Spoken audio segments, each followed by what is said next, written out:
So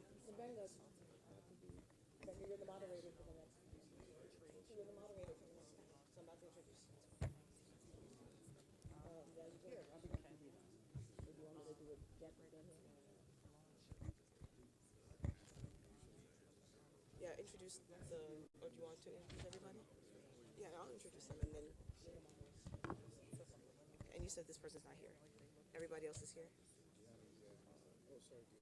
Not here. Everybody else.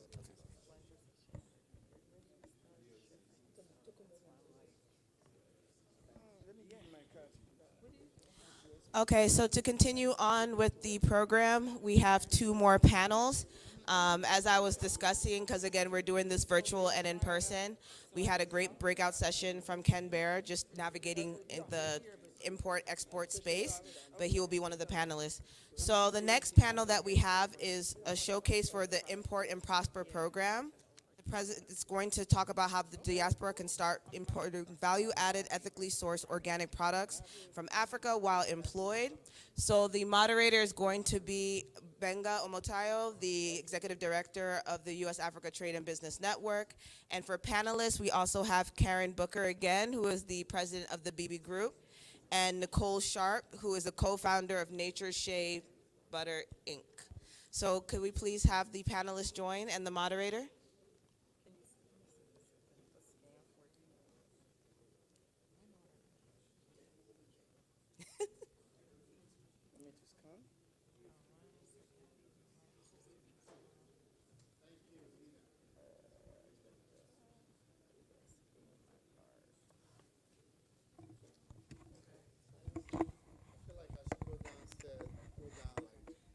I have a personal seat here. So Nicole, and I think Tokumbo is not here. Okay. Good afternoon, everybody. Hello, everybody. We're not tired. We just had a tsunami session with Professor. Prof- Can we please appreciate him? I think that was an awesome time.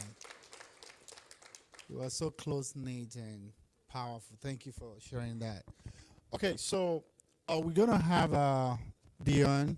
Dion is not here, but we have Nicole as well. Nicole Davis, can you please let me appreciate Nicole Davis?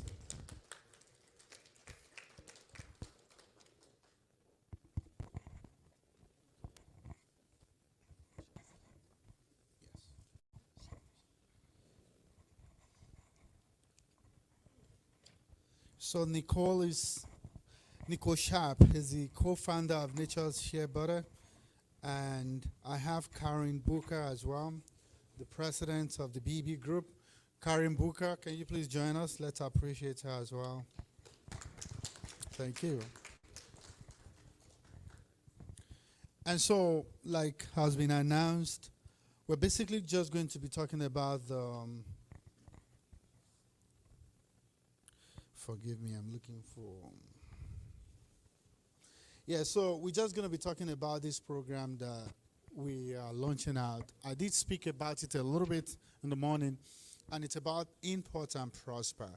I had said originally that we are launching this program, Import and Prosper, to allow the diaspora community, both the continental and the historical diaspora, to be able to do business with Africa.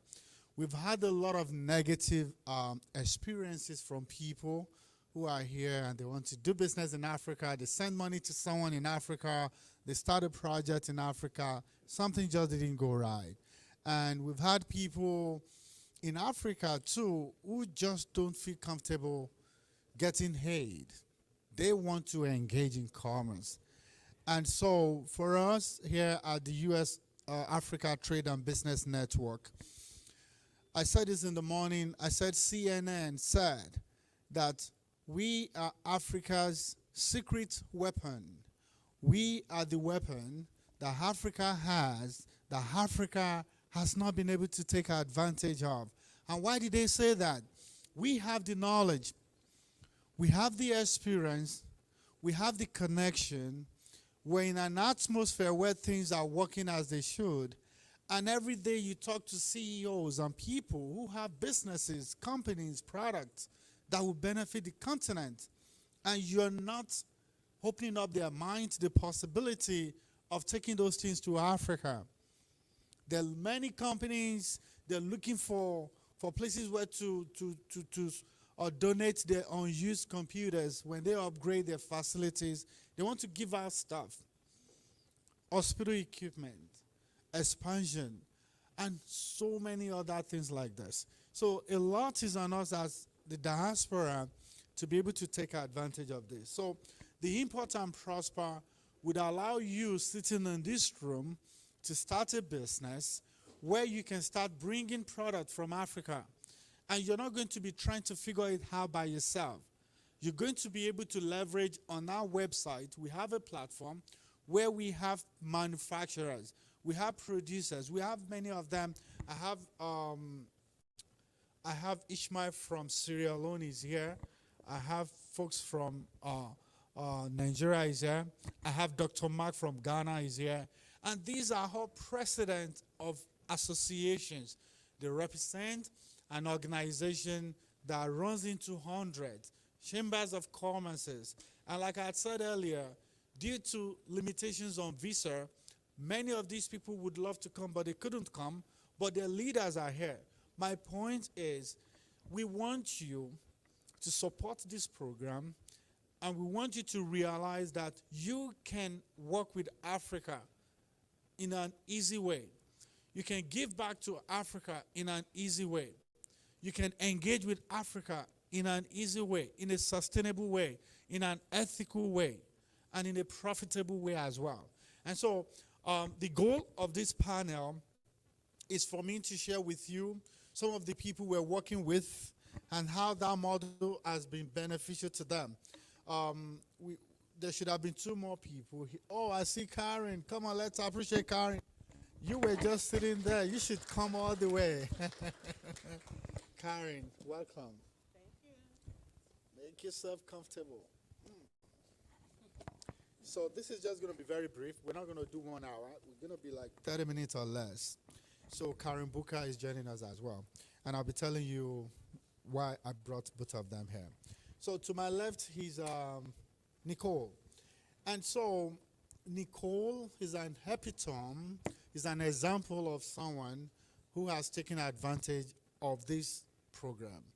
Nicole is a continental diasporan, but she's doing business in Africa. She's doing business in a sustainable way. She's buying from Africa, and she's selling in the US, and she's also giving back to Africa at the same time. I mean, there's no better way. There's no better way. Is that time up or what?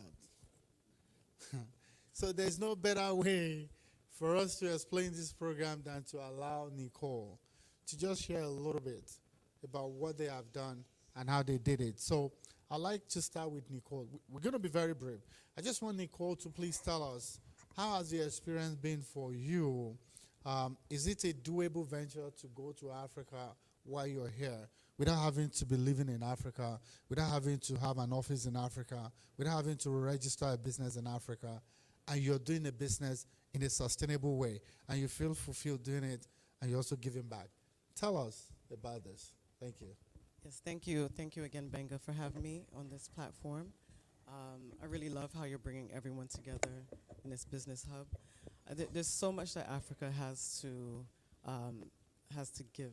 Africa has everything, and I really want us as Americans to see how we can be able to partner with Africans in different ways. And Benga, your whole organization just makes everything more streamlined. But prior to Benga, I was introduced to Uganda through a missions trip. And in that missions trip with Word of Life Ministries,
And once you see it, then you know it's real. It can happen for you. So we set up programs where professionals come and talk to the kids about their journey, because sometimes you don't know what somebody had to go through to become what they are. And so when you hear it from them, then you can understand, okay, now I got to go back and I got to study. I got to do whatever I need to do because I need to change my life. And wind up setting up a second organization called Bamakissa Family Empowerment, because now, as I gave the ladies an opportunity to realize, you are where you are now, right? You can't change what the past was, but accept where you are and change your plan. And when you change your plan, it don't have to be grand. It could be a simple plan, but that plan will help you feed your kids, help you send your kids through to school with these exorbitant school fees that these families have to pay when they have no money, to pay. And so they're selling their kids. They're selling their girls. So I saved 2 girls from being sold by paying the money myself to send them to boarding school. Now, I'm not a rich person. I'm a working person like most of y'all here. But what I send to Uganda is a dinner, right? If I'm spending $150 on a dinner, that $150 is helping a whole lot of families, right? And so my friend that's floating around here, Leah, we've been friends for 50 years, and I said, Leah, I have this wonderful idea. So I co-opted Leah into helping me, and and we do it together. Right. And so one of the ladies, she's a dress designer.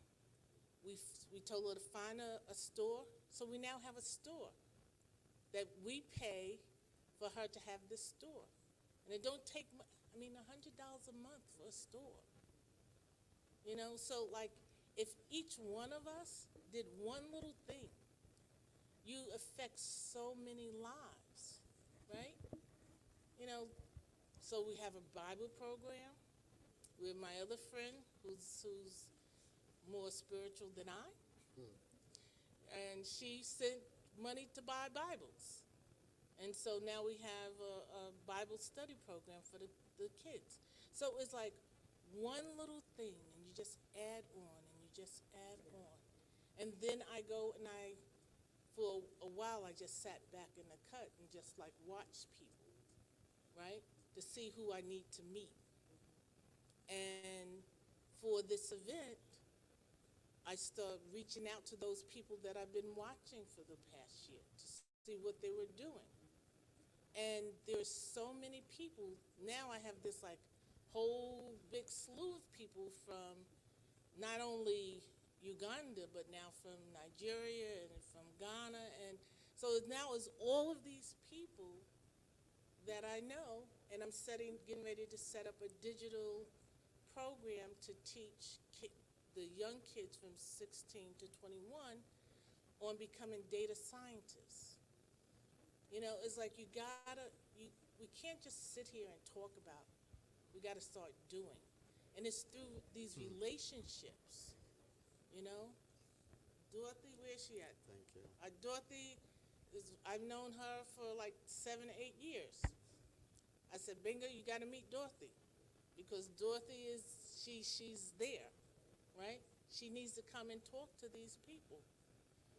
I took a couple of phone calls. It was back and forth, but Dorothy got on a plane yesterday and flew from Florida to be here for the next couple of days. So, it's like that is so true. That is so true. To share her information. It's about us sharing information and not talking about what somebody do. I don't like that one. Just like get off your butt and make it happen. And, it's like, so I have no idea what the future is going to bring, because I'm so open Everything is a possibility, right? It's just that you gotta do. You just gotta do. Come on, let's appreciate that. Thank you so much, Karen. I told you, just come and speak your mind. Just speak, and you did very well. And so, I mean, you can all see that the people in the diaspora are ready. But sometimes we think there are no people who are willing to work with Africa, give back to Africa. I mean, Dion, um, Karen, and Nicole are just examples of many people out there that are giving back.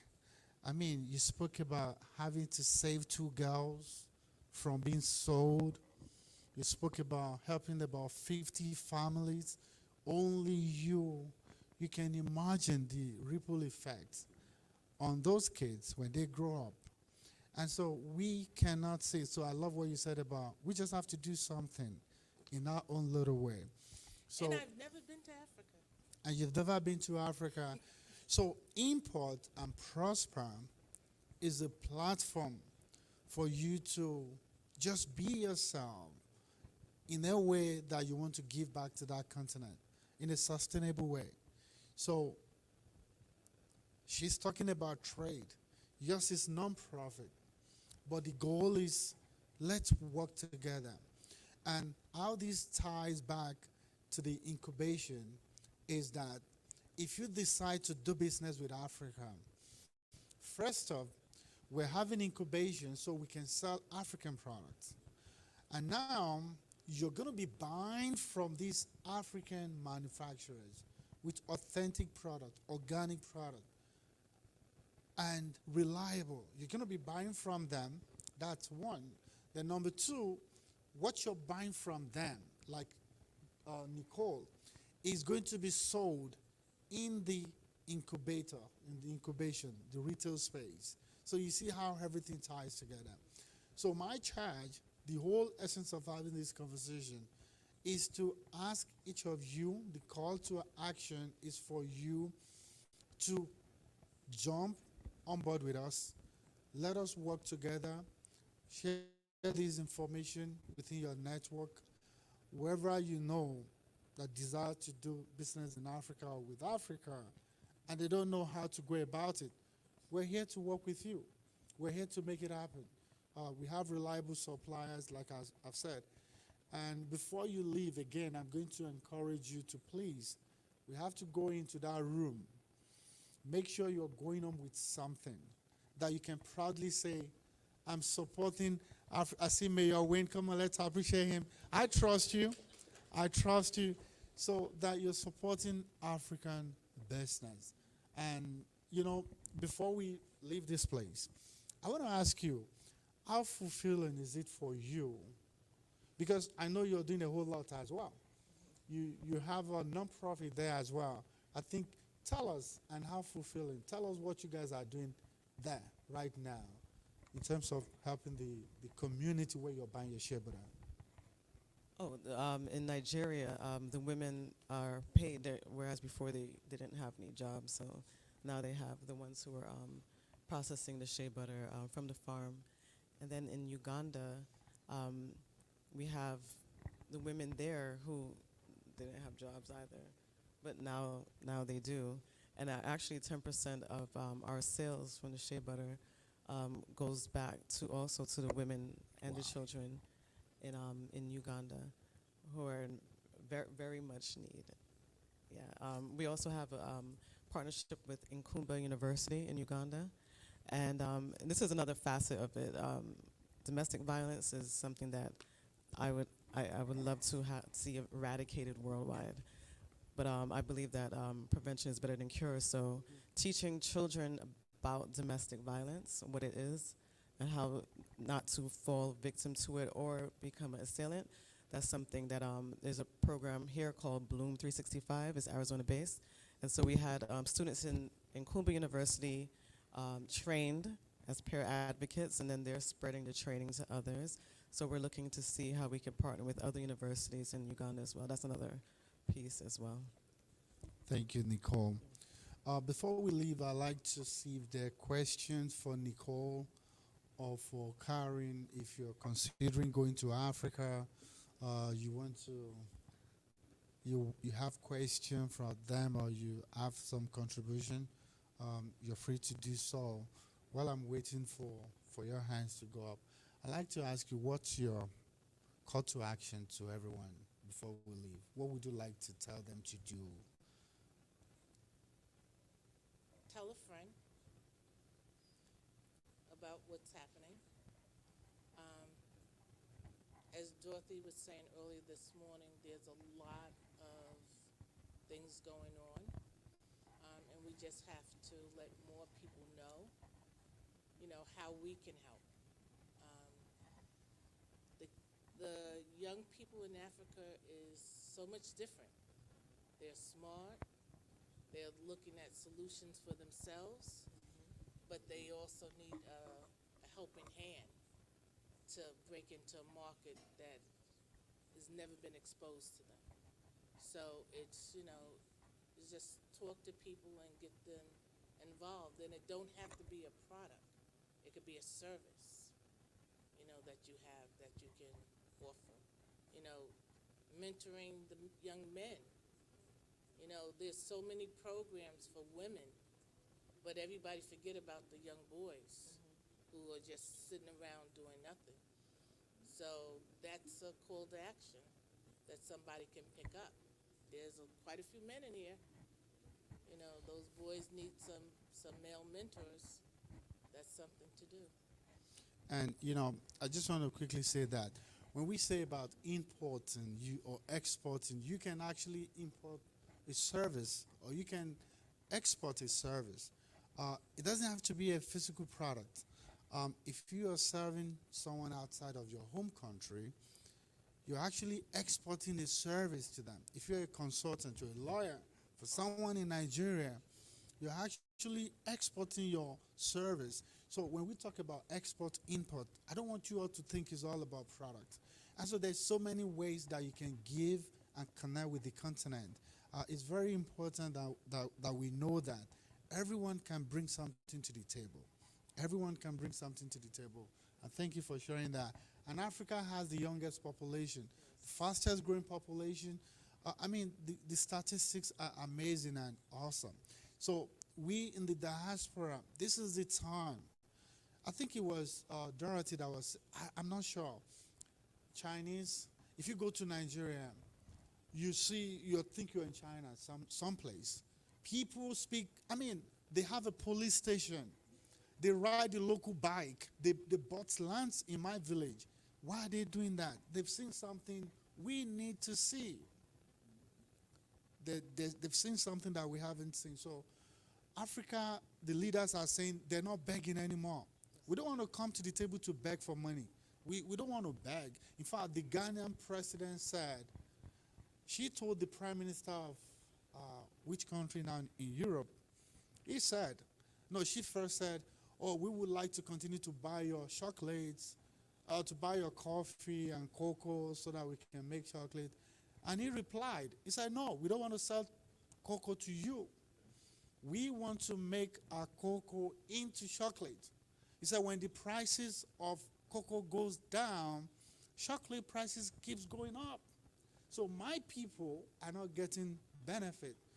I said that to say that Africa said they don't want to beg. They just want to engage. So it's just a win-win relationship.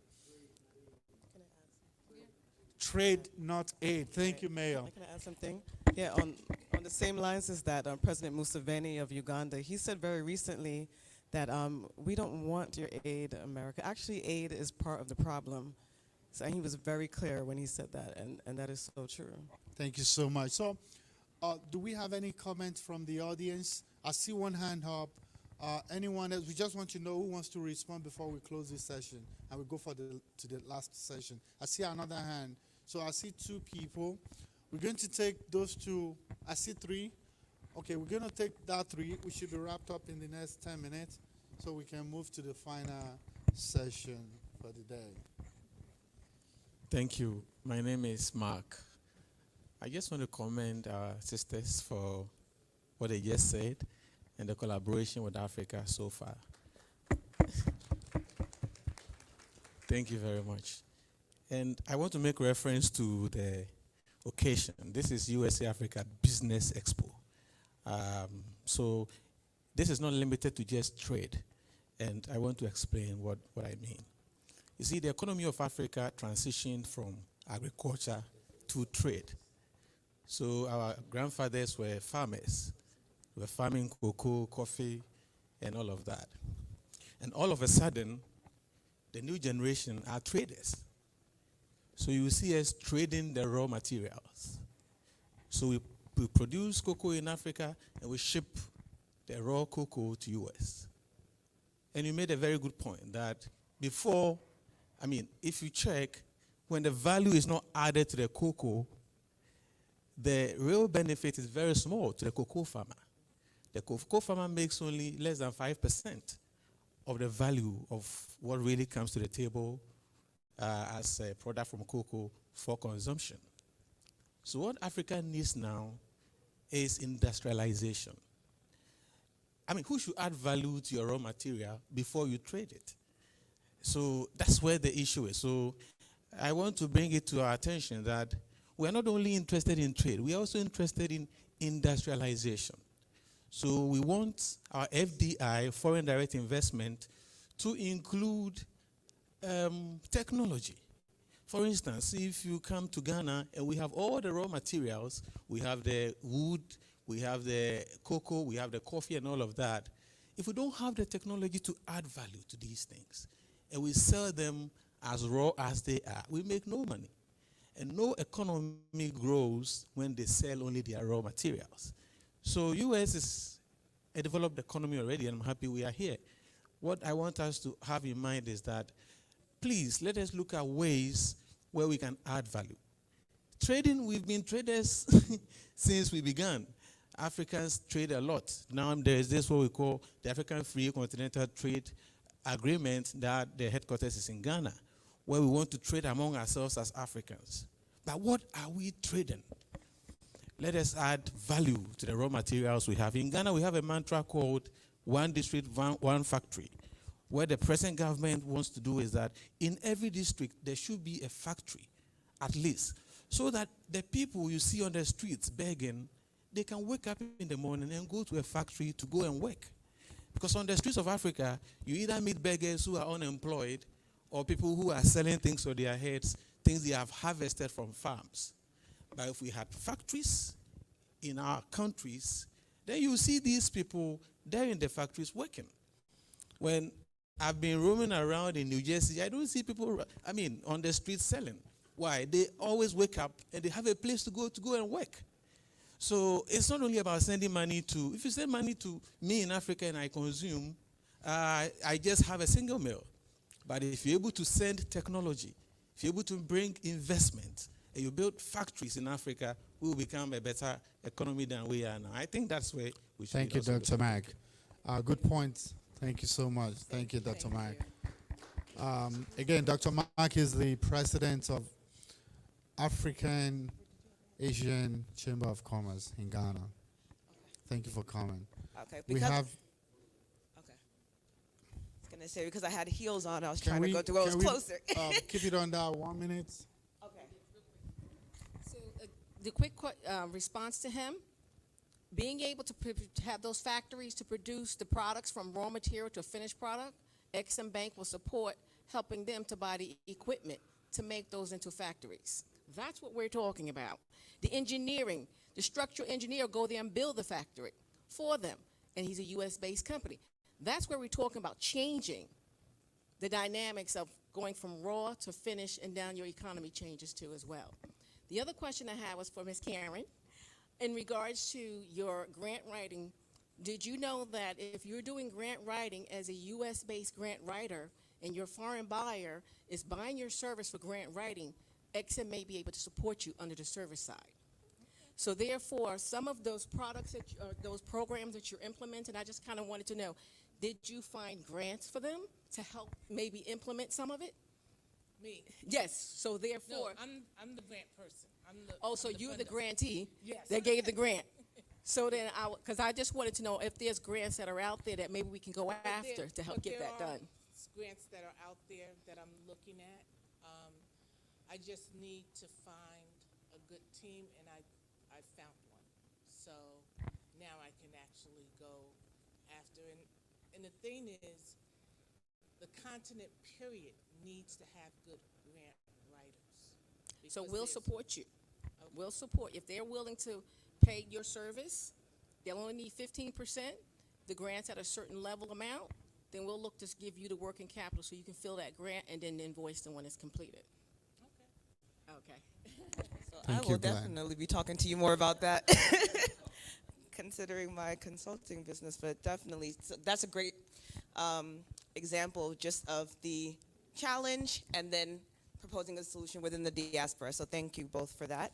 And for our final question. Or remark. It's just a remark. My name is Foley Allen, and I just started an import-export business not so long ago. I just set up my company to do especially business with Africa, import-export, trying to promote African products in the U.S., and also strategically find out what are some of the key U.S. products that Africa needs to develop in terms of industrialization. So we can use trade to do that too. We can use trade in services and trade in all kinds of equipment that Africa needs that the U.S. produce and produce with quality. I am a great advocate of U.S. and Africa relations, and we are living in a very privileged and historical time in the U.S. for the diaspora. The current administration, the Biden administration, you have just set aside $10 billion for small business in the U.S., which has never happened, to develop business. So our diaspora, we have the ability to find where those fundings are. I am great that somebody's here representing Exim. I met with Rita Joe Lewis, in December at the Exim Summit. The president of US Exim Bank, me and my wife even took a nice picture with her. So we are living a great time, and the US, when it comes to import-export, we have the best structure in the world to do business, but we are not taking advantage of it. We can't blame anybody if our people are not aware of this opportunity and they don't take advantage of it. I'm from Togo, I'm French speaking, so you can see, I'm struggling with the English, but I'm trying. So we have the opportunity, we have the resources, and the US have a very well-structured way to find out any information in terms of trade about any country in Africa. We have the best structure. I don't even think China is doing good in Africa. But there are some bad to it too. But we're privileged that we have in the US-Africa relationship is that Thank you, sir. we have a history with the United States. We as Africans, we have a history with the United States.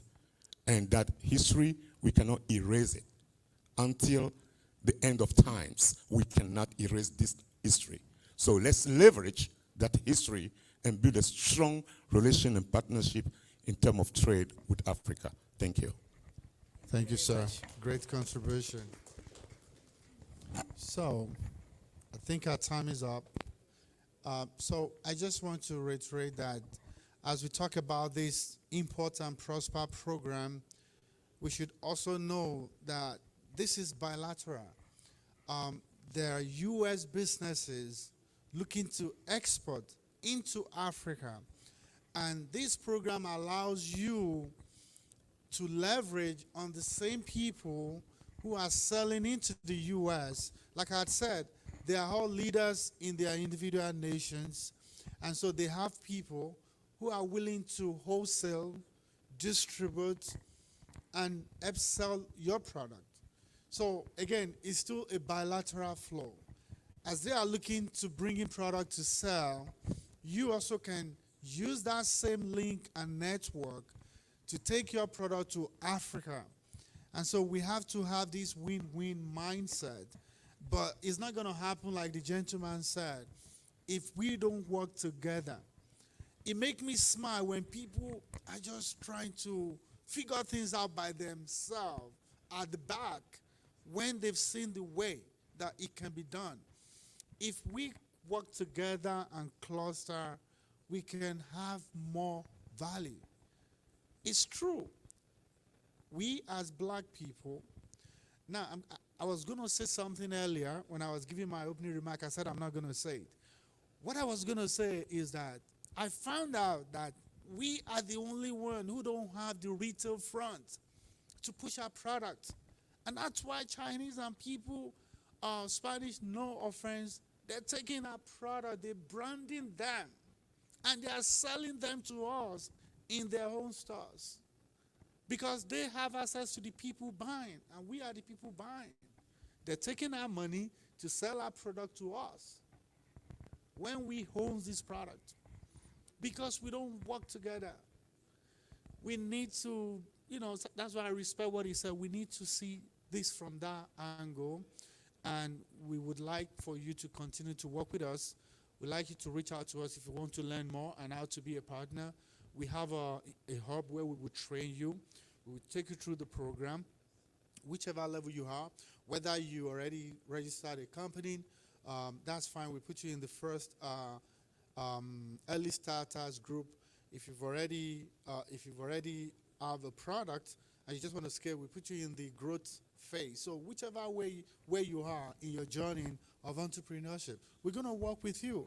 We're going to work with you to get this product, add value to this product.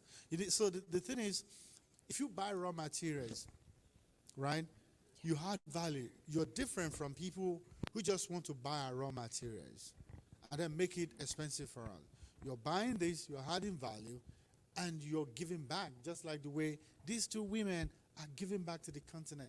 You are different from those who are doing this not in a sustainable way. I'm telling you, Ishmael, you can tell me, who are the highest buyers of our commodities in Africa? They're not people like us. And people beg to sell to them because they take those commodities out and they come and resell it back here. So, enough said. On that note, I want to thank both of you for taking time to be part of this. Come on, clap for that. Thank you so much for sharing your personal stories. It's been a great pleasure. And tomorrow, please, we'd like you to please come back. Tomorrow is going to be great. Tomorrow is really going to be great. When he spoke about ACFTA, we actually have a session on ACFTA tomorrow, the African Continental Free Trade Agreement. It's a game-changing opportunity for us as diasporans to get into Africa. Before, you can go to one country at a time and register and do things all over, like Dr. Mark said. But now, with ACFTA, go to Ghana, and from Ghana, you can scale to 54 countries without having to repeat the process in a sustainable way. Thank you so much. God bless you. I got you. I know you need it. It's been a long weekend, right? You want to go that way? Yeah. All right. I'll get you to the... So another round of applause for our panelists. That was excellent. And I think it just highlighted a point that Ms. Davis made earlier today. As Karen has said, she's not even been to Africa yet, but she's already had such an impact. We are each other's brother and sisters, we're each other's neighbors, and we really need to help each other to improve businesses and otherwise expand the growth of Africa. So to our last panel, again, thank you again for joining today's session. And we'll be having a session tomorrow. Make sure that before you leave, you check out the showroom if you haven't already for all the products that we have available. So our last session is going to be on hot topics in the US-Africa trade relations. Our distinguished guest from Togo had mentioned. There's so much money to be made in Africa, and people are already making money. Ms. Davis talked about it again. As a Cameroonian, I can tell you that as it relates to what Benga has said with Nigeria, and Cameroon is pretty much the same, where a lot of the new developments, a lot of new businesses from grassroots level up are Chinese owned. And actually, I went to go get my version of a green card redone in Cameroon. And because Cameroon has really big procurement regulations that you have to be Cameroonian or otherwise to get most of the investments, there's Chinese people who are getting Cameroon nationality just for the purposes of being able to get business. When I went there, about 75% of the room were Chinese people getting their national card. So all to say that there's countries that have already made it a priority to invest in Africa, and U.S. should definitely be doing the same. Luckily, this administration has really shown good faith effort in investing in Africa. We saw that in December's USAfrica Leadership Summit, which actually I was a part of as well. I had some clients who were working there. And we're seeing a true commitment to investing in Africa. So with that, we're going to invite panelists to talk about policies and interesting directives as it relates to U.S. trade in Africa. So the moderator, we're going to reintroduce Ms. Dorothy Davis, who's the president of Dorothy M. Davis Consulting, LLC. So she will be our moderator. So a round of applause, please, for Ms. Davis. And then we have the pleasure to introduce our first panelist is Ken Baer, customs broker and international trade lawyer who hosted an impromptu but very engaging breakout session as it relates to trade and customs. So Mr. Baer, if you could please join us as well on the panel.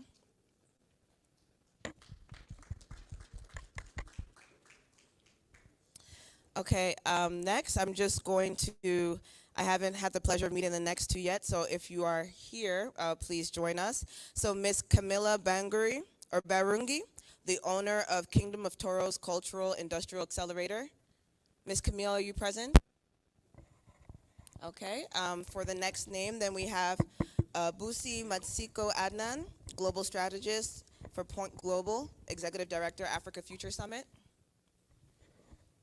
And lastly, but not least, we have Mayor Wayne Smith, Mayor Emeritus of Irvington, New Jersey. So a round of applause for our mayor, please. Okay, so with that, Ms. Davis, I'm going to give the floor to you. Thank you very much. Thank you. Well, hello. And hello. Good afternoon. Good afternoon. We've had a pretty rich day in terms of the different discussions. Can you hear me? The different discussions that we've had. And now basically we're talking about export-import laws and so forth. And then you have this amazing experience as the mayor. That's totally multifaceted. And so I thought maybe what we should do is start with the USAfrica Leaders Summit, since that kind of is the framework we're operating under at this point in time. It was very successful initiative, I guess you would call it, from President Biden and bringing it back from President Obama's time frame. How did you feel? How do you think that the U.S.-Africa Leaders Summit and all that happened with it is going to impact export-import? Well, I think the United States government is going to be paying. Can you hear me? Right. I think the U.S. government is going to be paying a lot more attention to Africa, in particular West Africa. There are a number of countries in Africa that realize they can't really depend on old markets anymore. Many countries are no longer looking to Great Britain, or they're looking to France. As a matter of fact, a number of countries over there have instituted the English language. That's what children are doing in primary school. They were Francophone, they still are Francophone, but they're using the English language. And they're turning their attention to the United States. The United States is indeed a huge market. And it's, for a long time, not much has come into the United States by way of Africa.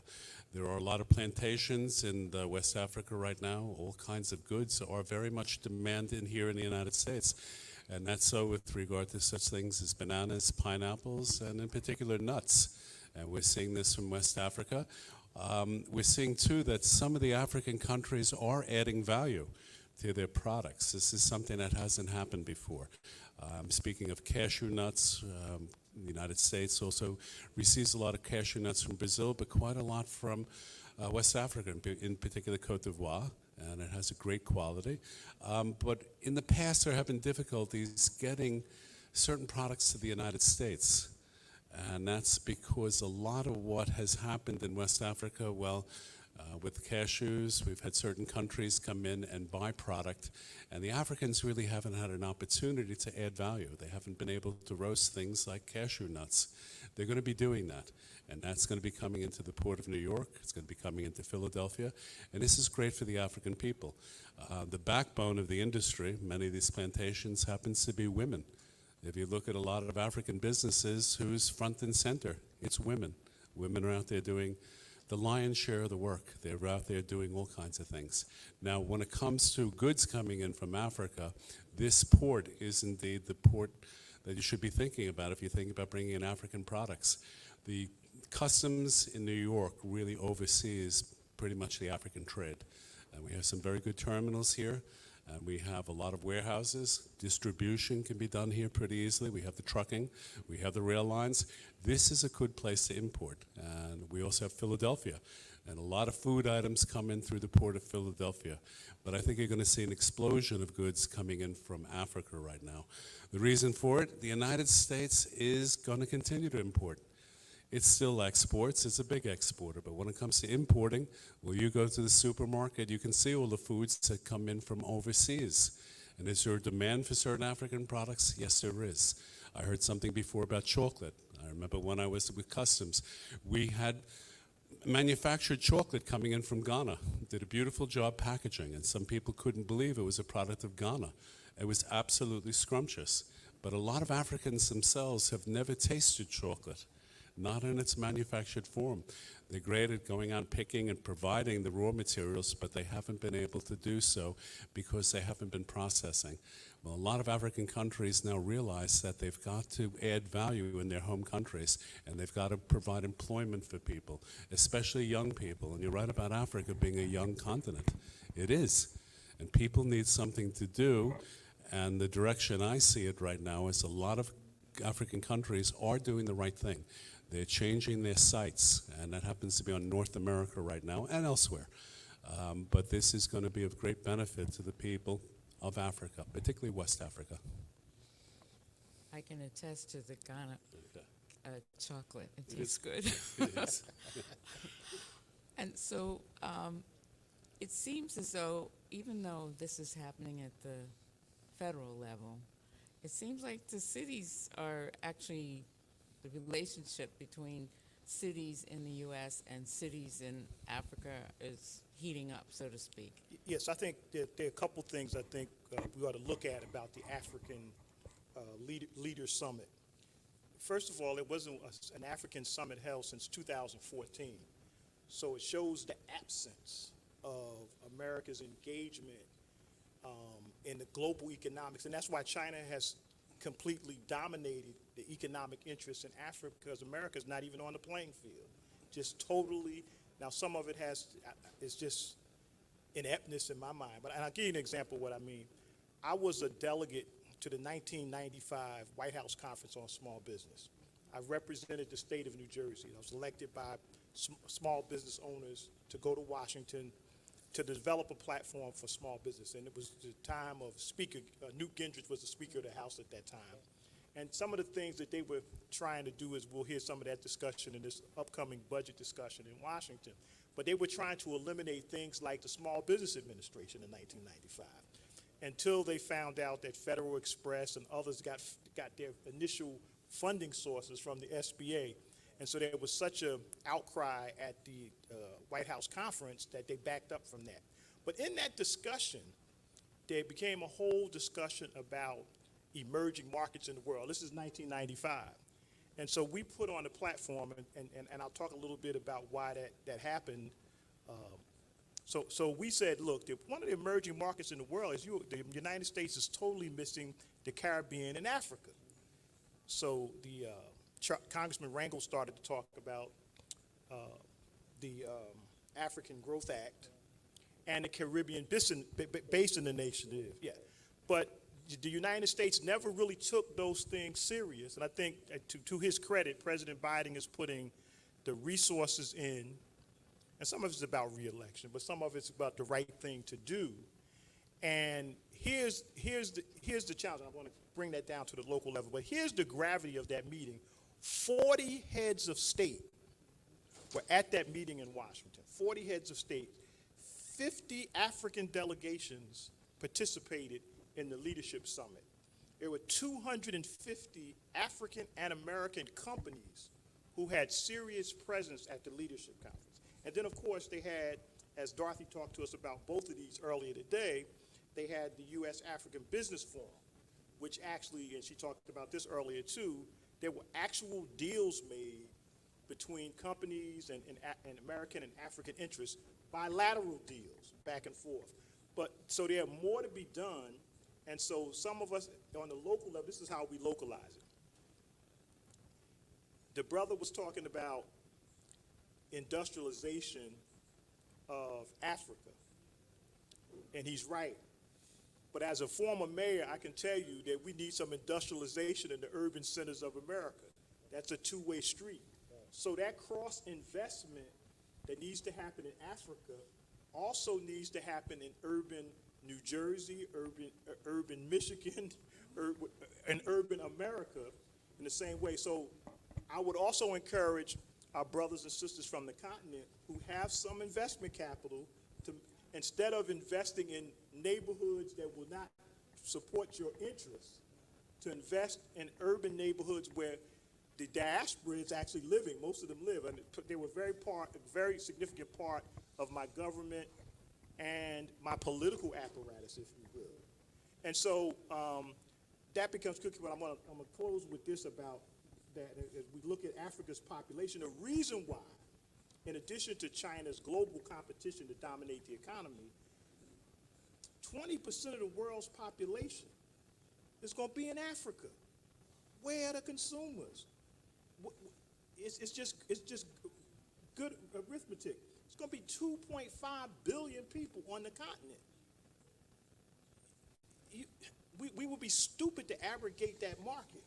So the challenge is, how do we work together to reindustrialize Africa and also to capitalize on its trade, but also to make some of that happen in urban America, where most of Africans in the diaspora live, have gotten educated, etc. I mean, Dorothy gave a litany of her own experience. And I'll close with this.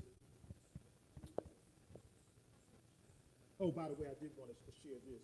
So those of you who want to write the Leadership Forum, is 1300 Pennsylvania Avenue, Northwest Washington, D.C. And as Dorothy shared with us earlier, Ambassador Johnny Carson is the point man. So all of these deals that we're working on, if we get bottlenecks with the U.S. government, we should be letting them know. I think I'll just leave it there. Oh, so mayors can do a whole bunch of things on that. Set up, go home and encourage your mayor, especially if you live in the city, to set up an international trade commission. Yes. Get the best minds in that city from the business community and others, and make sure that it's filled with people from the continent as well, because that's how we're going to localize some of these trade deals. And right in urban New Jersey, I can tell you, there are still some manufacturing hubs. That's why, if you ask our esteemed attorney, he'll tell you that's why he's talked about this region. There's still manufacturing going on there. More could be done, but business people did not know. Listen, I was the mayor from 2002 to 2014. I went to China to get money, to try to get in, and we got some foreign investment in my city. That's how bad we are in urban America. Now, we couldn't get some direct investment from our own U.S. government in urban cities. So you have to explore foreign direct investment from other people looking to invest in America. So those are some of the things we can do. I know what the point I wanted to make. My direct call is, Jabinja talked about visas. This is how everybody can help in this room. You live in a congressional district. Call your congressperson and ask him or her, whatever they are, Democrat or Republican, why can't Africans get visa? Why can't African countries who want to come here to look at, ask them why they can't get visas? And the more attention becomes to that, things will loosen up. Some of the people couldn't come here this weekend because they couldn't get a visa. But on the local level, we can influence that process. Hey, I'm getting all these calls about people from all over the country asking why people from Africa can't come into the United States to do business. Right. And that will loosen up. That's the point. I'm sorry. Okay, no, don't be sorry. No, you're saying, you're pointing on some aspects that have been brought up. For instance, I don't want to get in a whole political thing here, but it's been brought up in terms of Ukraine, right? You know, the immigration, I mean, nobody is happy about what's happening in Ukraine. Start with that. But at the same time, it's showing how different the immigration process is for the Ukrainians to come here than Haitians or pick one, basically, pick one from Africa. I know at the UN, a lot of the different summits and so forth, where you would expect a large contingency from Africa to be there, they're not there because they can't get the visas, right? So that is a really big issue that we as citizens can go and do exactly what you're saying. I wanted to also, one of the criticisms, I guess, that happened around the USAfrica Leaders Summit from the Africa side was that the focus is on the Russia, China, U.S. Issues, you know, the geopolitics, and not as much on what does Africa want. And I think in the U.S., because we don't necessarily address or include the perspective of others at times, my experience of China in Africa is, yes, they do all these things. They build roads. They do all that kind of infrastructure, which is definitely necessary, but they don't train the Africans to maintain. And that and to me, that's the loophole. I've seen that in Liberia. I've seen that in the African Union building. You know, they built the building, but then there's water coming out when it rains. You know what I'm saying? So there's what I'm saying is there's an Achilles heel, and while China has figured out how to what angles to come in terms of development for Africa, and I think those are good angles. At the same time, there is an Achilles heel there that the U.S. can fill, especially with the diaspora. Okay, so that's my little spiel. Anyway,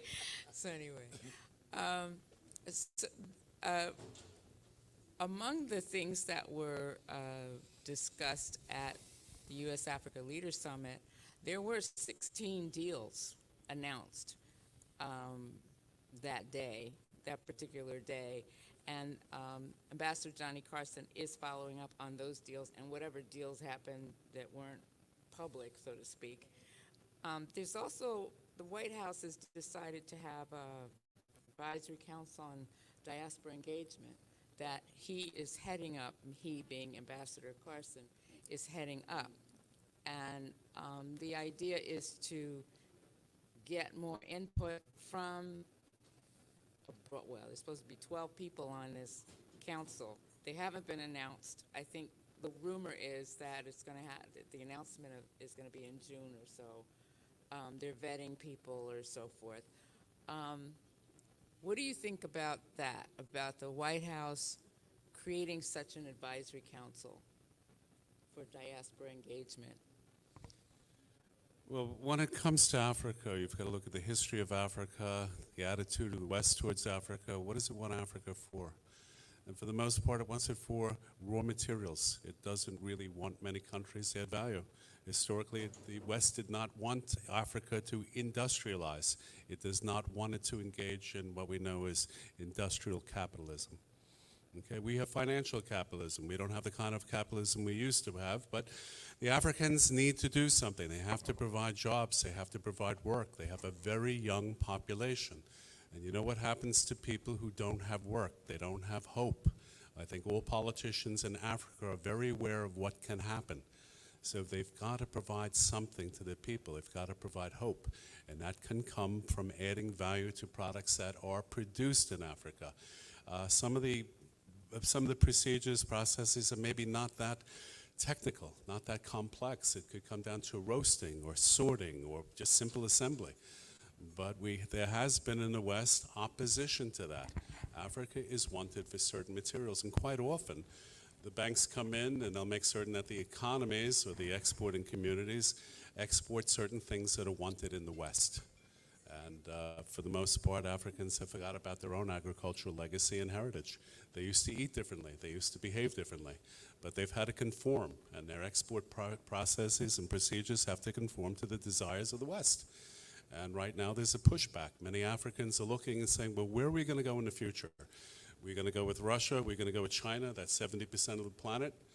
Russia is a pipsqueak when it comes to the United States, when it comes to the gross domestic product, et cetera. But they can be industrialized, and they're going with China that has all kinds of resources. And many African countries are looking to Eurasia. They're not looking to North America anymore. Why? Because they said the United States is not an industrial power anymore. What does it have to offer? They're looking to China. China has consumer goods. China is also lending money. If you sit at any of the airports in Africa, you can see who's being discharged from the airplanes. There are a lot of Chinese, okay? You don't see many Americans over there. You don't see many Westerners by comparison. And right now what we're having in the world is a shift. A lot of people are unaware of it. We have China, we have Russia, we have India going with it, we have Brazil, we have Argentina, we have a host of African countries, and we have a host of South American countries as well. It's not being talked about much in the news, but Africans are, by and large, they're very aware of this, and they're planning accordingly. What is their future going to be? Are they going to be able to do the same that they've done in the past? Have plantations, grow some agricultural products, export them, and hope for the best? They've got to do something, because if they don't, there's going to be pressures that are going to be insurmountable. They're not going to be withstood. They've got a young population. They've got to do something on behalf of the people. So on your point about the diaspora committee, I would suggest, and he left the room before I could suggest this, Jabinga should be, if he can get vetted to whatever their arduous process is, we need to have somebody formally from this group ask for a seat on the advisory committee. And we can leave the meeting tomorrow with a plan to address whoever the point person is, if it's the ambassador, to ask somebody somebody out of this group, if it's not Jabinga, who can go through whatever that vetting process is, so the voices in this room could have a formal seat at the table. Now, there are a number of programs that were announced or highlighted during the US-Africa Leaders Summit. One of them was Power Africa. Another one was Prosper Africa. And then USAID is talking about moving from aid to trade. And then you had the Department of Commerce also has its own programs. So how do you think people in cities, again, I'm bringing it to the local level, can find out about those programs? How do they access those programs? So, I mean, you obviously start with the US-Africa Business Conference, because we have the data, we have experts like Dorothy who have worked internally and knows the ins and outs of that working process, but there's several experts in the room who can advise you of such. And I'll go back to something that you can do locally. Your congressional representative, if they don't know, by the mere fact that you demand they find out and become your point person. In this district here, Congressman Payne, who succeeded his father, Donald M. Payne, who was actually the conscience of Africa up on the Hill for many, many years, probably both Republicans and Democrats came to him for consultation on Africa. He'd probably been to most of the countries there. He really was the conscience of Africa in Congress, but we need to develop a whole bunch of conscious people around the issues that impact. And so having your congressperson even do a forum where you call in the diaspora from in their district and other business people, tremendous business opportunities. Companies should be formed. We take the Black Enterprise 100 and partner them with local companies. And as Dorothy talked about, even the investments made by the Chinese, if the stuff is falling apart and nobody was trained, to me, there's a training opportunity in Africa for our companies to go over and train. And there's money now for the first time. The U.S. government is willing to make those kinds of investments. So we just have to, I think the gentleman in the back said it, that there's a whole lot of stuff out there. And and I hate to do that because I'm an old politician, so I think in terms of elections. The Biden administration has 2 years guaranteed, and whether he gets, So we don't know what's going to happen in 2 years. So you got 2 years to really pump that prime to get as much you can get. If you get another 4, then that's gravy. But companies need to get formed, partnerships need to be formed, and if they're not, we need to even go to some of the major corporations and create a partnership, so that, and we're being inclusive of all Americans, but obviously, I believe in my own neighborhood first, then my town, then my state, so forth. So we get that. So, but we need to be thinking strategically how everybody benefits from this global shift.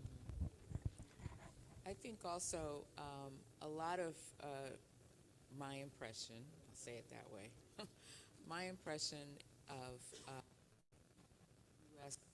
Business going to Africa is usually at the big level, like I said, the Chevrons and the IBMs or whatever, that level. And yet I don't see that the African countries, and this is a broad statement, can absorb that in terms of breaking it down to the people in the countries, like the local level. So our definition of small business is, I think, is 500 people.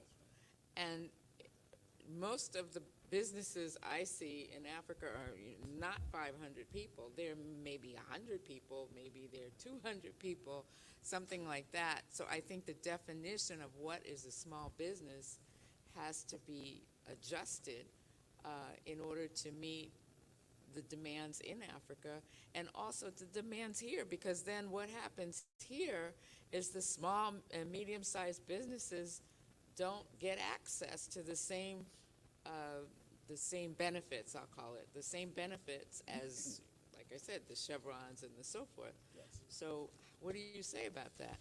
Well, I think one way to address the situation, a lot of Africans should think about cooperatives. Maybe they can band together and they can send their products to the U.S. They have not been sending much to the U.S. over the years. Very little comes here from Africa, which is a shame, at least by small or medium-sized exporters.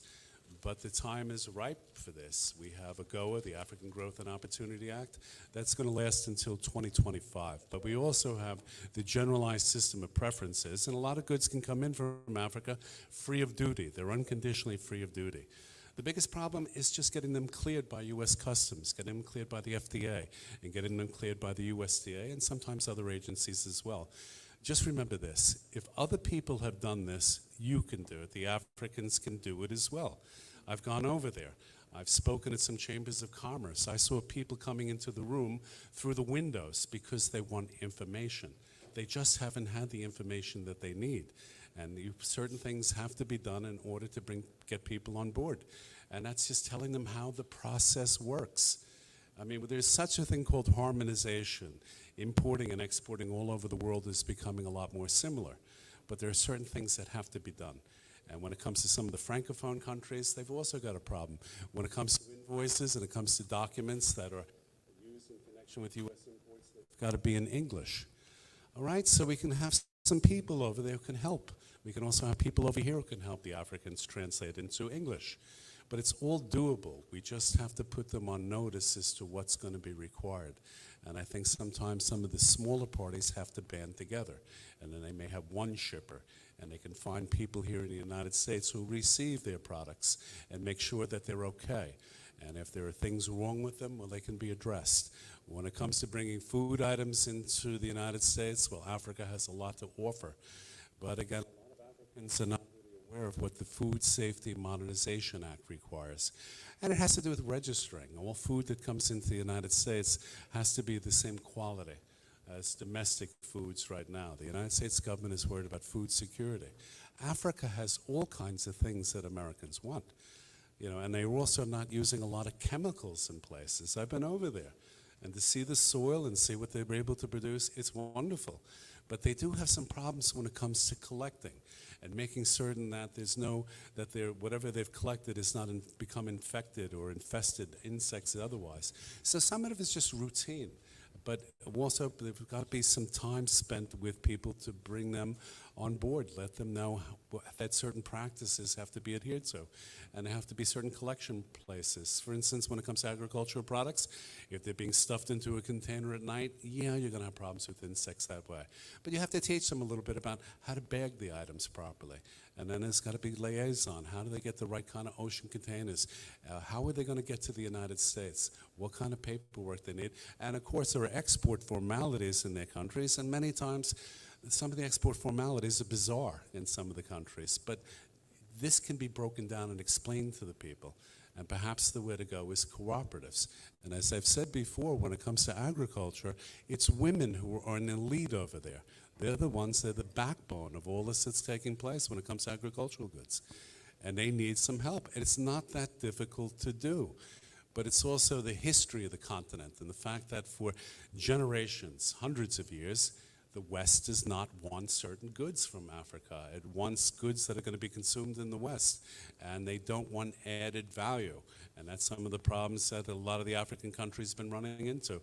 But now I think they may have a lot more latitude because the United States is indeed worried about a lot of African countries basically looking to China, looking towards Russia. And if you see what's going on online, you'll see that, yes, they're reassessing the world. The world has changed. And they're aware of it. Why? Because they're there. Okay? You know, in the United States, a lot of us are unaware of what's taking place. We don't get the news we need. We don't have the outlook we should. And when it comes to Americans in Africa, you don't find many of them. And that has to do with the fact that we don't really have big vacations. We don't travel. We don't think of that part of the world. And Africans do come into contact with all kinds of people. But unfortunately, they're not often American. And that's got to change as well. Our esteemed counsel also said something I think is important before I get into your corporate question. The African Growth and Opportunity Act will expire in 2025. So we have to have the discussion about making sure that extends now, because if there's no groundswell of support for that, Congress will say, well, nobody cared about it, we'll let it expire. So in addition to the visa issue, we need to be having that conversation about the African Growth and Opportunity Act. So major American companies have a problem serving underserved markets in the U.S.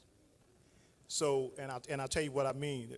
I do some consulting around broadband. If any of us who live in America in an urban center saw how some poor, struggling kids were trying to get their schoolwork when they had to go online and their parents couldn't get to work, well, if they couldn't pay for the cable, if they couldn't pay the cable, which is probably the bulk of where people get their internet from, then the kid had no access to the internet, even if the school gave them a computer to take home.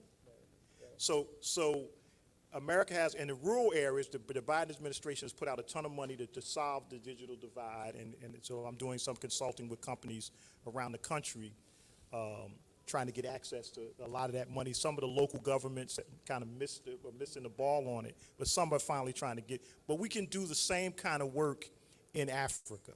And some of the deals will have to be done, smaller companies working with big companies to aggregate to big companies, then says, wow, I can't handle the local rural markets and smaller markets, but I can work with smaller companies who go after that business, and my aggregate amount of revenue that I make from doing deals like that makes sense. And I think that's where our opportunities is. So for American business people, and I think another one of our esteemed councils mentioned what was happening in Cameroon, people were taking advantage of the citizenships so they can get whatever benefits derived from that. Well, there's several African countries like Ghana that offer dual citizenship.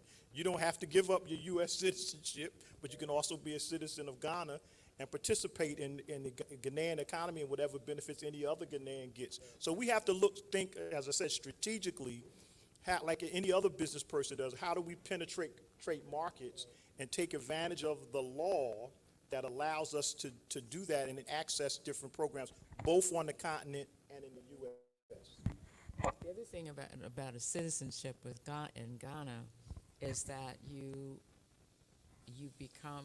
have access to the ECOWAS region, the West African states. So you get a citizenship to Ghana, but you have access to, I don't know, it's like 17 countries, and you can freely move from one to the other. So, you know, that's something that we don't always think about. And with the AFCTA, with that going on, that would increase your ability to reach out to other markets. I'm going to open it up. Well, no, one thing I wanted to say. I think that we underutilize the U.S. embassies. And so they are the ears, nose, throat, whatever, of the U.S. government in X country, whatever the country is. And if there's anything that you need in that particular country, that is where you should go. Not even the State Department here, other than to find out who that point person is there. They know what's going on ground. They know what programs the U.S. has on ground. They know how to match you, so to speak. Their responsibility is to connect U.S. business with that country. So I have to stress that that would be a first go-to spot in terms of getting information that you want and then finding out what's available. So I'm going to open it up now to questions. Yes, way back there. Okay, and then you. Good afternoon, everybody. Thank you so much for taking time to speak with us and share your wealth of knowledge. So Dorothy, maybe other panelists can help. But my question is, the U.S. government has a lot of programs that support exports and import. We have SBA, we have SBDC, we have Department of Commerce, we have Prosper Africa. We have so many programs, grants, support out there. For me, for the years that I've been doing what I do, I can speak to this. I feel sometimes that even though the opportunity will be presented out there, but sometimes I feel like it's not getting to some people. So is it like there's a way to approach government agencies when you want to seek for collaboration or support? Or is there a way you have to set up what you do in a particular way? Is there a way to communicate? I'm asking this because sometimes our community is being sidelined. It might be our own fault. Probably we don't know how to engage properly, but that problem still is there. How do we overcome this challenge? And I ask because I know you were born in Africa, you grew up in Africa, you're here, you are engaging at different levels at the UN, and you consult for a lot of. So, what should we do differently? This is just for me, so I can maximize the opportunity around me. Well, I don't think that those agencies are set up to reach into different local communities. I just think the way they've been structured is that and the leadership in some cases, not all cases, the leadership is not necessarily thinking that way. When I say leadership, I'm not going as far up as Biden and so forth. I'm going just whoever's in charge of that agency or that particular program. So it requires going to like an NAACP and having them intervene, so to speak, on behalf of our community to say we want access, or demanding that, or I shouldn't say it that way, inviting the key people who are in charge of XYZ program to come to specific events so that you can get on the mailing list, or you can learn more about what they have to offer. It's a hard work on our side because it's not. They think it's transparent, but it's not as transparent as it should be. And both sides have to figure out how to do that. Mayors, I will say mayors are key links between the governments, the government structures. But again, it depends on what kind of mayor you have, you know. So everything is, I won't say personal, but everything is tailored. Relationship based. There we go. Thank you. That's the word I'm looking for. It's relationship based. And like you're saying, the election changes, and then you got to start all over again. So, you know, one good thing about government, though, is even when you have the elections, there are people who are there for 20 years or something. If you can find that person in that department who's been there for longer than the election cycle, then that's the person you hone in on, because they have a wealth of the information. They know what's coming, what's going. They know how to point you to this one or that one, depending on what your needs are. But it's hard. I can't say that it's easy, but you just have to keep pushing and pushing allies. That's why I'm saying, I'm saying NAACP, but it could be National Urban League. It could be National Council of Negro Women. It could be the sororities, the colleges and universities. You go through the professors. You have to. It's like guerrilla warfare. Is that the way to put it? I don't want to put it in a us against them kind of situation. But when I say guerrilla warfare, what I mean is it's not the traditional way of doing it. It's the way of being creative. You have to become creative in solving that issue for yourself. But you need 10 more people like yourself. Right. The deal you did, this project in Paramus, where you're actually setting up an incubator and actually having it, that's huge. Right. That's huge, and they should be commended. That's a huge. Yes. But you need 10 other. There are 10 SBCs around the state, and if you go to Right. New York, there are more.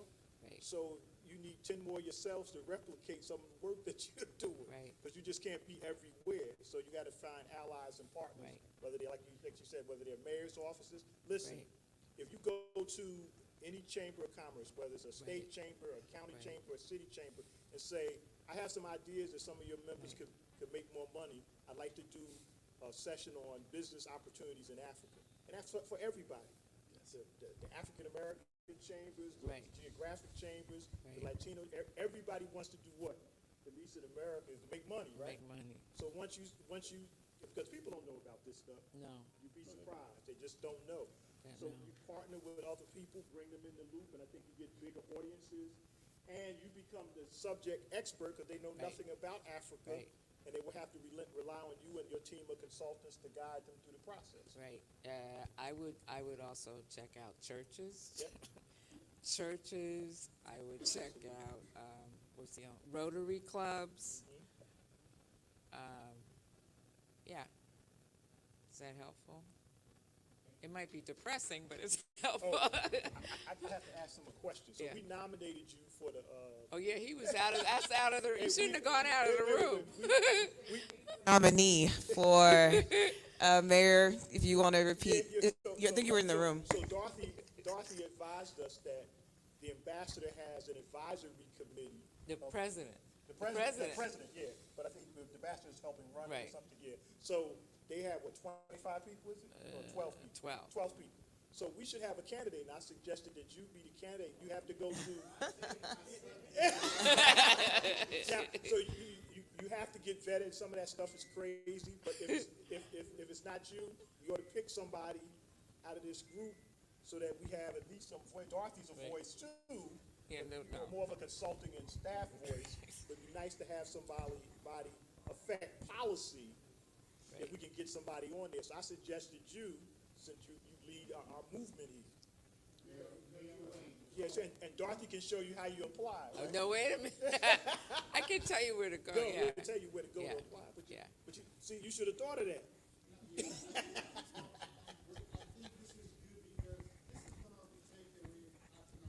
Yeah, right, absolutely.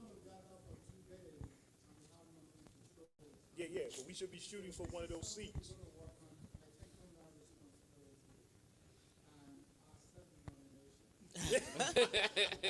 Hey, we've already had some person great here. things already happen.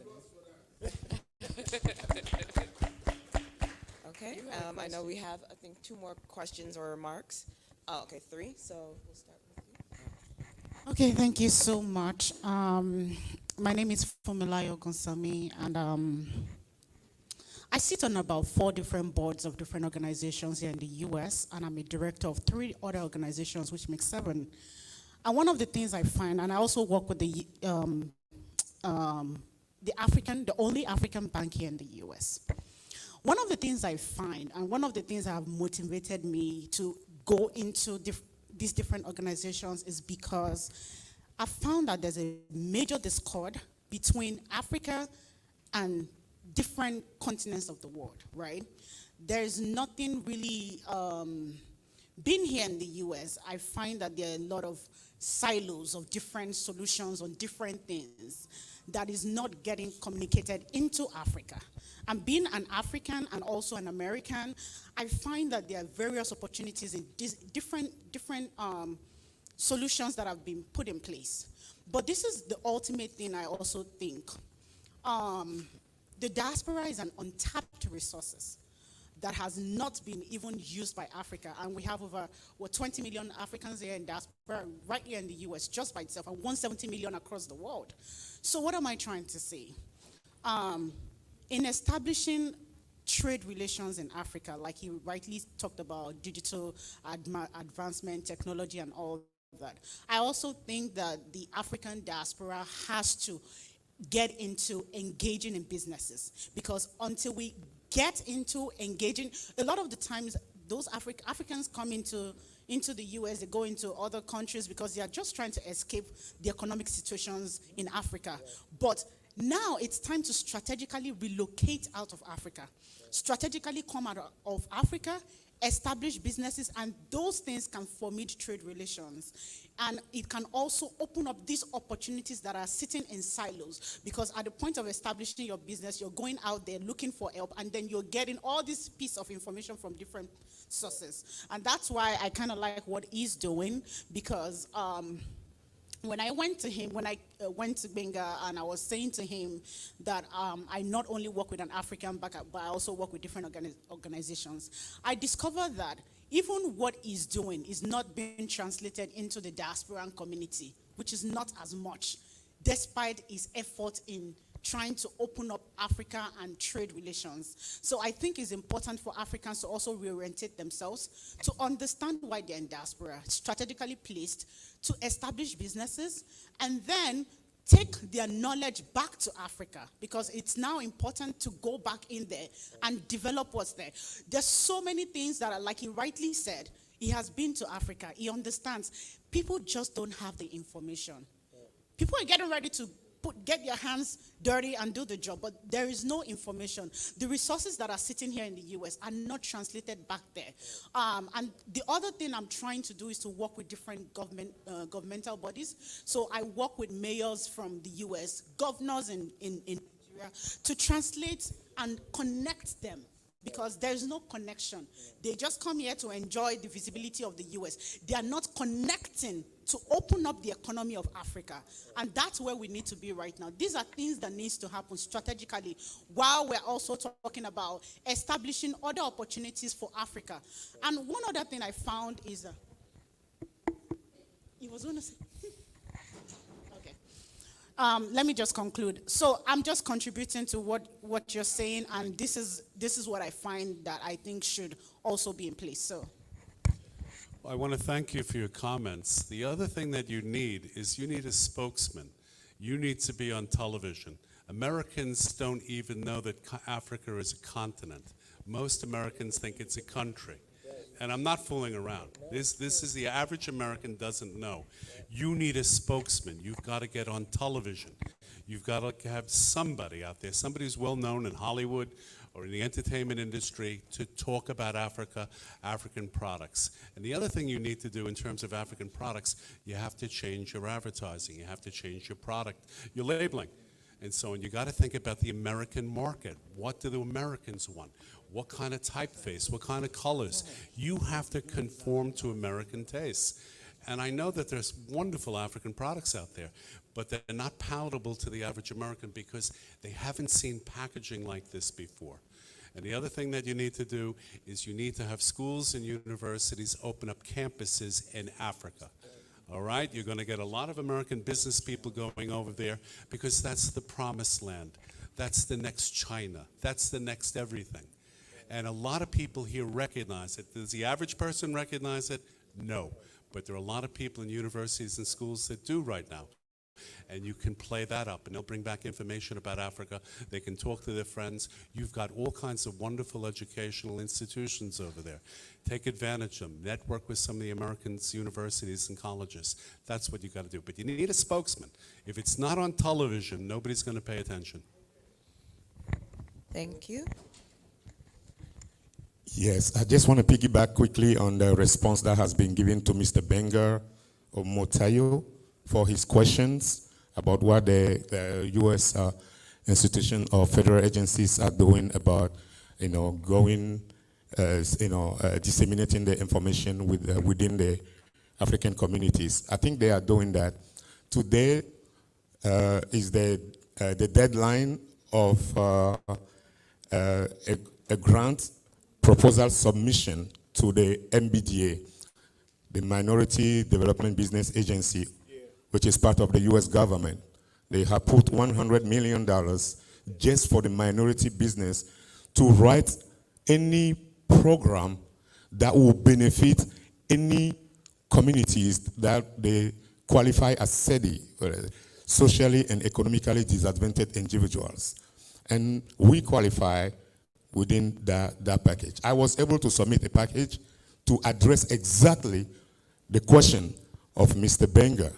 And I request $3 million from the government to support me to do that so we can train most people, including incubators and accelerators within the African diaspora across the major metropolitan areas that have people like us to engage, to do business with Africa. Thank you. Thank you very much. And to your point about MDBA, I know the mayor had mentioned the National Urban League, and actually the former executive vice president, Don Cravens, is actually the head of MDBA now. So to the point about communities, I think we had Ishmael, and then we're going to end with Ms. Akai. Thank you very much. Ishmael from Sierra Leone. My question is, the Chinese are coming to Africa aggressively because they do know the potential Africa has, right? The US, they do know. You mentioned about knowledge transfer. You know, that could have been a proper strategy for the US to enter into the African market with knowledge transfer, but they are not doing that. You know, the Chinese, they come, you know, we are like aggressively, we also want like a quick fix investment opportunity. So that's why the Chinese come with like a cosmetic investment, into our continent. But what the U.S. government are doing, trying to see how best they can shift Chinese from this continent, from our continent.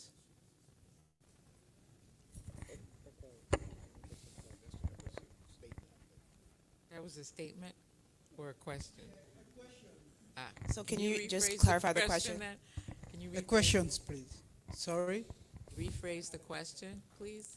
Okay, again, the Chinese are coming to Africa aggressively because they do know the potential we have, right?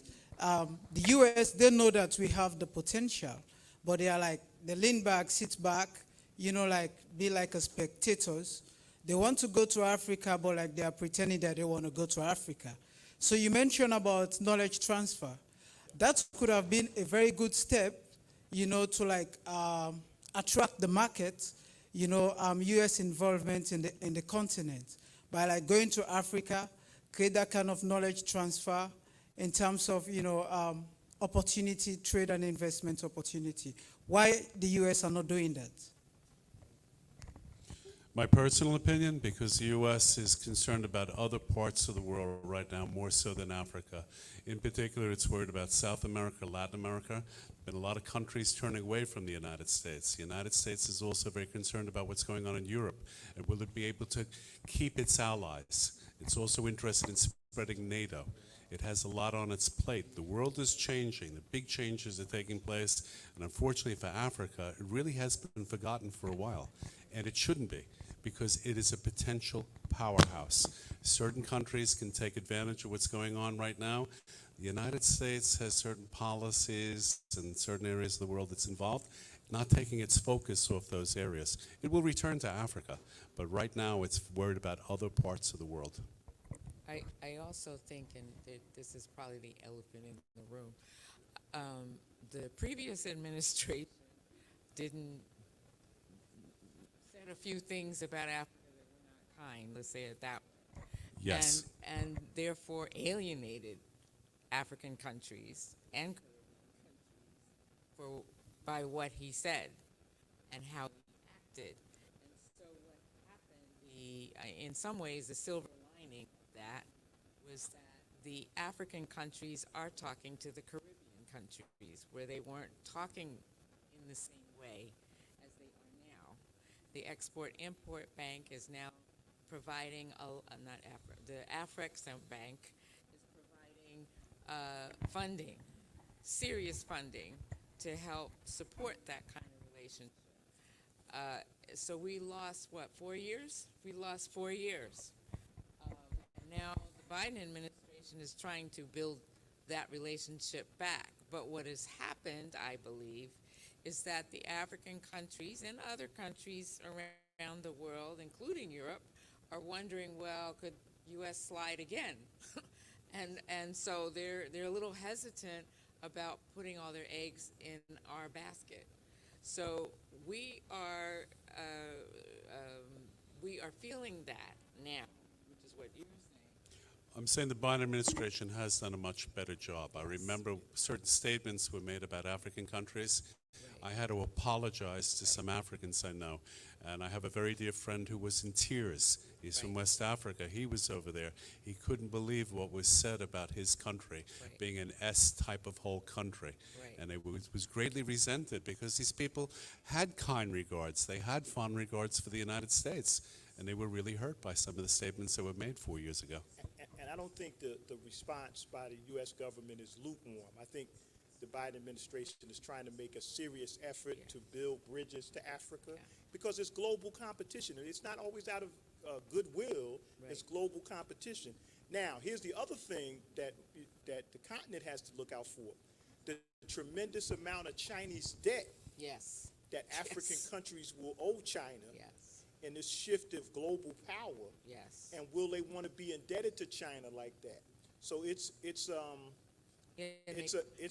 very murky dance. Yeah. Because obviously you take help when you need it and you can get it. China was smart enough in its strategic planning to go in, but they also, remember, nobody operates from the other side's interest. They operate from their interest. So having that level of debt on African nations and African countries are starting to look at that and saying, you know, all right, we needed this infrastructure investment. Right. But wow, this debt is tremendous. Right, and some are calling that reverse colonialism. Listen, yep. So, No, I just want to say, I think under this administration, things have improved, and the United States government is very receptive to African products coming in here.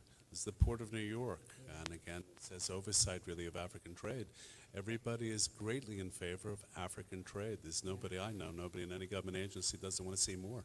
And the African diaspora and African Americans in particular needs to raise their voice in the U.S. government. Right. We're stakeholders like everybody else. right, You know, if you're an Irish politician, you typically Yeah. have issues that affect Ireland, you raise your voice. Right. Whether it's the Congressional Black Caucus, and if Right. you're a citizen of the United States, you need to Raise. put. So I'll give you an example, and our esteemed counsel is right. There are people's misperceptions about Africa. When I was mayor, I put in all of my recreations department, we had a picture of the African capitals, because there were people ignorant enough from wherever they came from around the world that they thought Africa was still a jungle. And when they said, what cities are these? I said, these are the capitals of every African nation. right. And our young people got to say, oh, Africa looks like that. You'd be surprised at what people's perceptions, Yeah. misperceptions of Africa are. And so we have a lot of educating to do to the average American. He's also right. So how do you break the media deadlock? And there's some simple things we can do that are even on the ground. There's every cable station in all these communities, you can get you a public access station that talks about Africa Now, where you can talk about all this stuff. You can get it on there. The USAfrica Business Forum can have a television show. And you start on local access television until you find a sponsor to get you on mainstream media.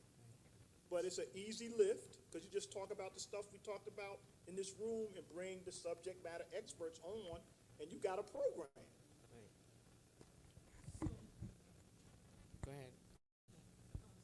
Okay, There's someone over there. sorry, just one moment. We wanted to have Ms. Akai, she had a question.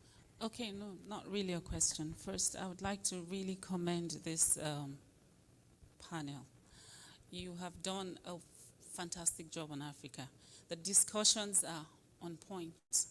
You understand the issues that relate to business in Africa. But there's just one comment I would like to make. The Chinese are in Africa because they come to institutionalize their businesses. They are not joking. They do not fly into Africa and then fly out the way it looks as though the Americans do. They fly into Africa to stay. They mean business.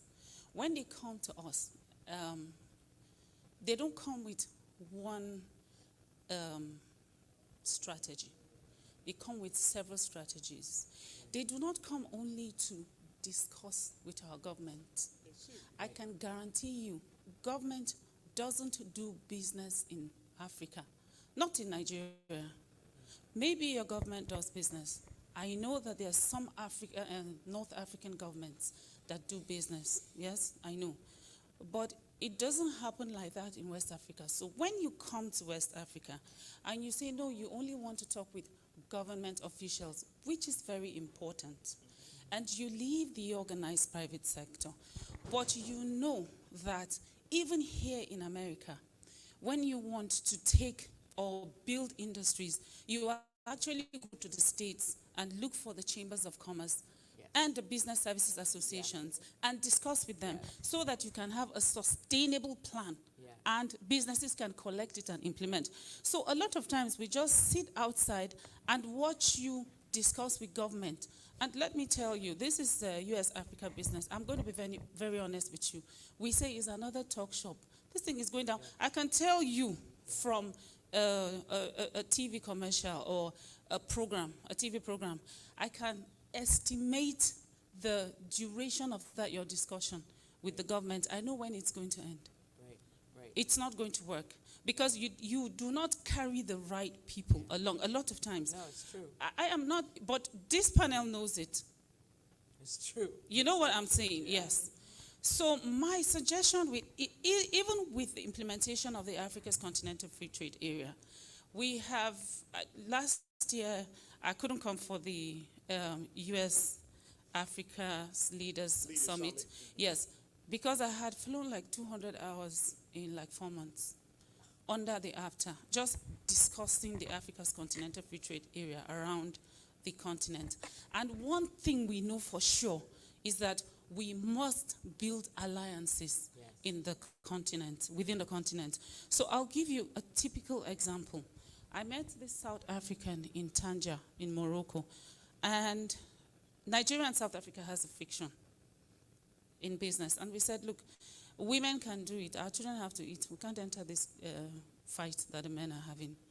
And then we said, look, we just need to start organizing business networking meetings and all.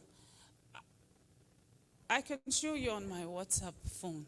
We have a group with 464 business women already discussing with themselves, transacting or establishing transactions. I cannot tell you that in the 5 years, or maybe 6 years that I've related with the Americans, I have a WhatsApp group that has up to that number, and even that result. There's a smart African-American woman who connected with a business in Ghana, and I'm discussing with her. She had followed me consistently. She would bring the plan. If it doesn't work, she will go back, rework it. But she understood that working with the business community is the best way. And now she has hectares of land in Ghana. Right. She has Ghanaian citizenship, and she's making money from importing. So let's be very, I like to be down to earth. We love presentations. Americans love presentations, beautiful. But I like to be very down to earth. That presentation you made, how does it translate to what is happening on ground, to a shop or a business in Nigeria? Finish. We all went to school. So we really need to find a way of implementing this. And I must, please, sorry, don't get tired of me. I must really commend the USAfrica Business Expo. Very practical. Thank you so much, Vince. We discussed in 6 months. This is the quickest I have seen a plan work outside the UN. The UN can call you. They have the money and call you again. But we're here and we're going to the hub on Monday. When I told them we're coming to launch an African hub, I hope I got it right, in West Fillmore, they didn't believe me. The people who believed me couldn't come because of visa issues. But I'm sure eventually we're going to sort it out, because we also go to I met with your economic counselor in Nigeria. I connected with him. I told him, so he knows about this. And he says, look, Victoria, after your elections, let's talk again. So somehow, I'm sure we're going to get there with the Americans. So this is the way. This USAfrica, this is how to do it. And when we had the discussion with Vince, I told him, I said, if I have only 5 SMEs who want to sell, we'll start with them. We will report to the SMEs. They will see themselves making money. They will all come. The whole of Africa will be here. Yes. They just want to see that these products that we brought are either sold or are being supported. Once they see you are developing it, they will come. And it will work unless you don't want it to work. Thank you. And I think Ms. Akai made an excellent point. We're all stakeholders in this room. And I was talking to Vincent about the fact that in 6 months with the last expo, to already have such a quick turnaround in tangible results, this is just an excellent expo. So a round of applause again for our panelists. Ms. Davis, did you have any closing remarks for your panel? Excuse me? closing remarks. Yeah, closing remarks. Again, I'm delighted to be here. I have a passion for Africa. I've devoted a lot of my life right now, what I do, my background, my studies, and so on. It's the last couple of years, it's been Africa. There's a lot of opportunity there, and there's a lot of opportunity for the people. And I think right now it's a good time to import into the United States. It really is. You have some very favorable goings on. Again, I think the Port of New York, this port is the place to import. It is all doable. You have all kinds of products that are very much wanted in the United States. The United States is not going to stop importing, and it wants foods in particular of good quality. And the other thing about Africa is you don't use too much in the way of chemicals. You don't really abuse your foods like the foods here are abused. And so many people want organic. Africa is the place to go for that. You have some wonderful products. And again, you've got to get some spokesmen. They could be from the entertainment industry, somebody in sports. You've got to get yourself on television. And the other thing you've got to do is you've got to package your goods a bit differently. Try to do something with the universities and schools over here. Exchange, or open up campuses over there. And then let it be known what you have, okay? Because you have some wonderful products, and once people taste them, they want them. But they don't know what Africa has to offer. You know, quite often we see cashews coming in, you'll see product of India or product of Vietnam. They're not. They're really the product of West Africa, but the poor West Africans don't get to add value. So the nuts are roasted in Vietnam and they're roasted in India. They come into the United States as product of India, product of Vietnam, and people are saying how wonderful it is that these cashews are from those countries. They don't realize they're coming out of West Africa. And that's something that's got to change. You've got to do a bit more in terms of adding value. And then let it be known what you have. And again, I'm just going to say it one more time. You need to have a different type of advertising campaign. You've got to get yourselves on TV. You got to get some kind of spokesman the average American knows about and respects. This is what it's all about. Find somebody who's interested in Africa. Sports, entertainment, singer, TV host, whatever. But this is what, yes, this is what you got to do. Okay? Ladies and gentlemen, thank you. I really appreciate being here. So I'm working on a couple of African-based projects now. One is an online store. Pastor Henry, stand up real quick. They'll be online promoting products throughout Africa. So you can see him. I'm acting as a consultant for their development. And we have another group called Focus, which is pulling together professionals from America and from out the diaspora to be a support base for African initiatives. And lastly, there's a group called Afro Cities, which is African mayors. We came up with this concept a couple of years ago, and I encouraged African-American mayors to work with African mayors on economic, cultural issues so that we could advance the interests of America and Africa. It's called Afro Cities.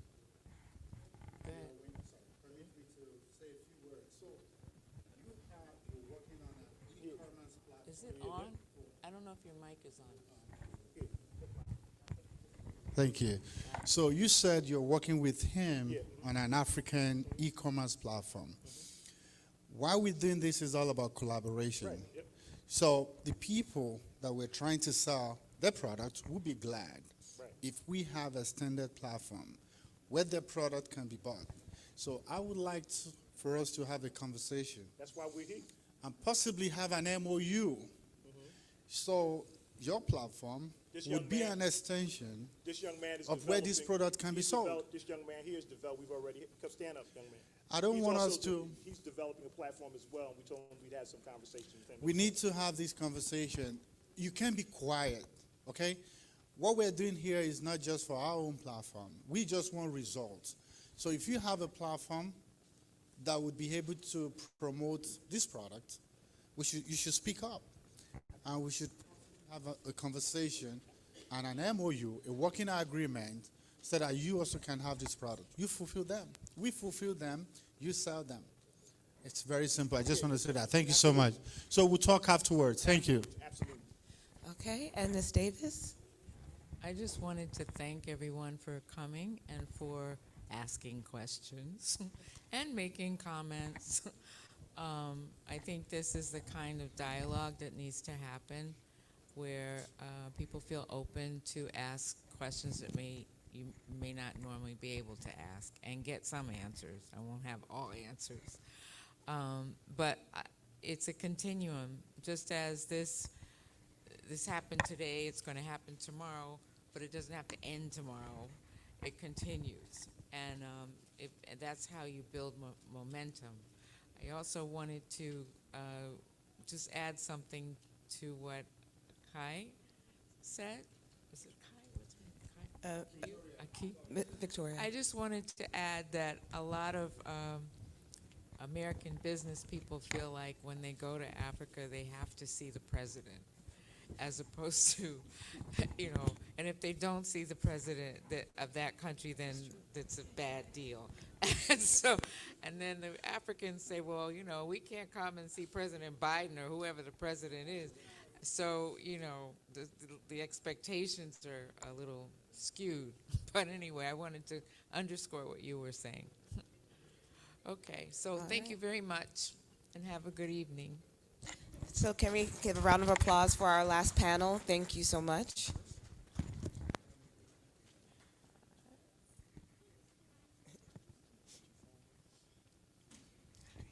Oh, thank you. I think we're good now. All right.